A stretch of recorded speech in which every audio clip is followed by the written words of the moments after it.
Ақтөбеде ондаған тұрғын өздерін алдап кеткен туристік фирманы 3 жылдан бері жауапқа тарта алмай жүр. Қаншама рет тергеу жүргізілгенмен қылмыстық істі осы уақытқа дейін бірнеше рет жауып тастай береді деп ашынады. Март айында 3 жыл болады.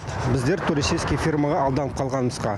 Ол фирманы кезінен лицензияны лишать етпісат, нелеріне лишать етпісат, уведомительный порядок работы далтысат олардан деген. Біз осы сол мошенниктерді жауапқа тартсын деп 3 жыл болып жүргенімізге. Сан соғып қалған ақтөбеліктер облыстық прокуратура ғимаратының алдына жиналды. Кезінде миллиондаған ақшаны Еуропаға саяхат үшін алдап салдырды дейді.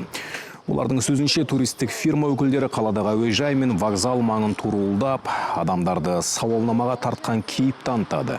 Осылайша телефон нөмірлерін біліп алып, артынша бағалы ұтысқа ие болдыңыз деп сүйіншілеп кеңсеге шақырады екен. Сыйлық берудің орнына керісінше Еуропа мен тропикалық аралдарға ертегіге бергісіз саяхаттарды уәде еткен. Жәбірленушілер сол сәтте қалайша құжаттарға қол қойып, сапарлар үшін ақы төлегендерін түсінбей қалғандарын айтады. Көпшілігі несие рәсімдеген. Айта кетсек, турдың құны 1 миллион теңгеден басталады. Нәтижесінде жәбірленушілер саяхатқа да шықпай, ақшасыз да қалады.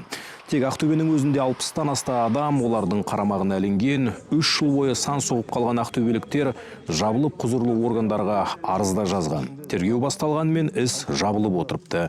Қазір қылмыстық іспен Алматы қаласының тәртіп сақшылары айналысып жатыр.